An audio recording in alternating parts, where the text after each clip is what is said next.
Hey everyone, Yate means hello, greetings. I released a film trailer of mine years ago, and the whole thing was in Navajo. And I left out the subtitles because I want people just to hear it in the raw format. Just because it's the same way as if we had the first colonizers come in and they heard us talking. So they were trying to figure out what we were saying. We were trying to figure out what they were saying. Eventually, we were able to communicate with each other, and we made it work. And there's a reason why we are one of the greatest countries in the world, because it's made of survivors. It's made of strong people. It's made of those who are willing to adapt and persevere.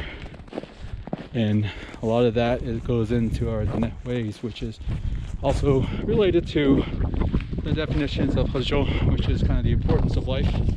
The Dine way, get more to the roots of it, because we have generations, older generations, who are passing, and a lot of us are losing those stories, losing the teachings, losing who we are, and it's tough. It's tough to hold on to a lot of that. Like for instance, like I was telling you, that film, I made it all in Navajo, and I did that because that was, to me, that was my starting point of making sure we work on holding on to our language, but in new media format that won't be burned inside of a library in a book that was written, or one of our elders passing away who took that language with them and who took the teachings with them. And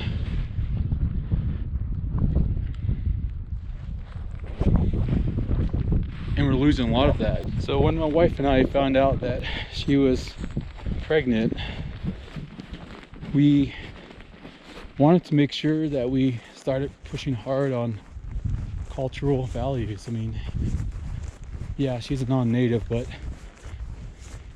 we really worked hard on it, especially with names and how we're going to raise him.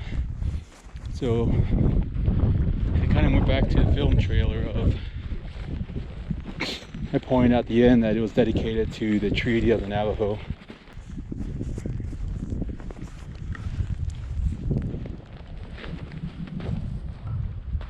A lot of frozen trees here. So we wanted to honor that. So then start going back to what happened at the BIA, or with BIA schools.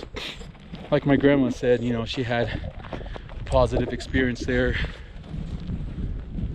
and a lot of natives didn't. A lot of kids, I believe it was around 300,000, did not have a positive experience from it. And a lot of that was changed after a lot of that happened during the 1930s. So it was during the BIA school where a lot of tribes were forced to not to talk their own language, not to dress in our traditional wear. We're forced to wear what I'm wearing today, what's appropriate towards a non-native society. It was around the BIA school that we were forced to cut our hair, forget our language, kill the savage, save the man type of mentality. Religion was forced on us, traditional ways were lost. From that, a lot of atrocities came out of it. Sexual abuse, domestic abuse, and it turned into transgenerational trauma that was passed on, and it was also a taboo. So it was new to a lot of tribes, so we didn't know how to deal with it. And there wasn't any psychiatrists, only traditional ways that try to heal us. But again, it was a taboo to bring it up. And when our son was born,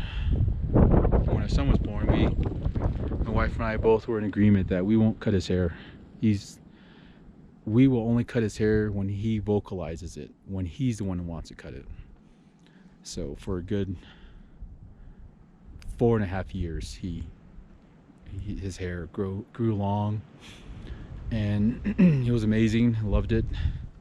And I think he felt self-conscious because he went to school with around a lot of non-natives. There's a couple of native kiddos, but they had short hair, and he was the only male that had a long hair.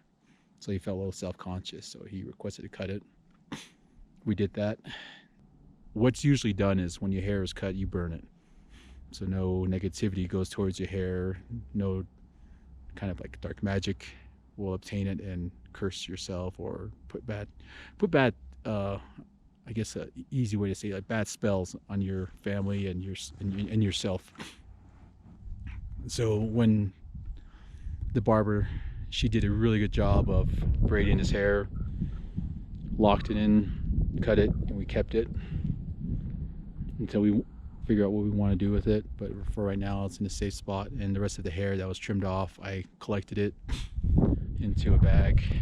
We went out to the res and we burned it.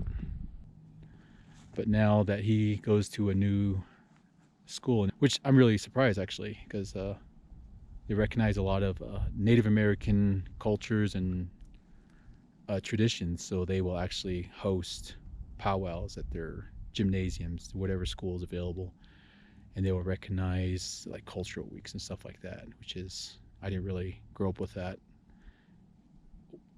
And so we make an effort to attend those.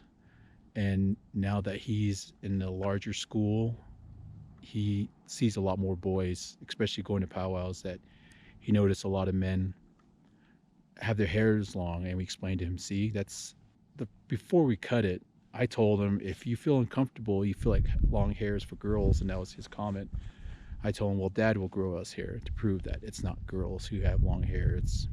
I started doing it. I started growing it out, and then when he wanted to cut it, I was like, great. Right after I felt comfortable with it.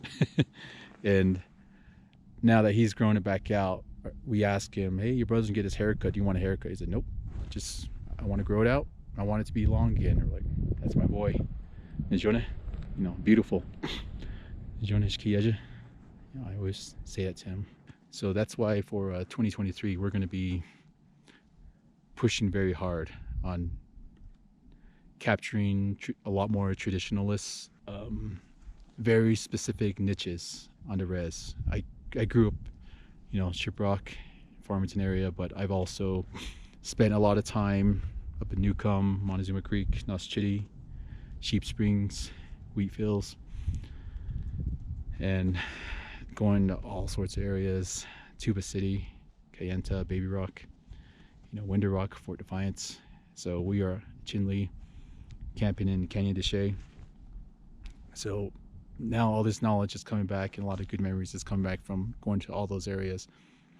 I really hope you all have a great new year of 2023, and thanks for watching this video all the way through. Kat, thank you very much. All right, see ya. I'm going to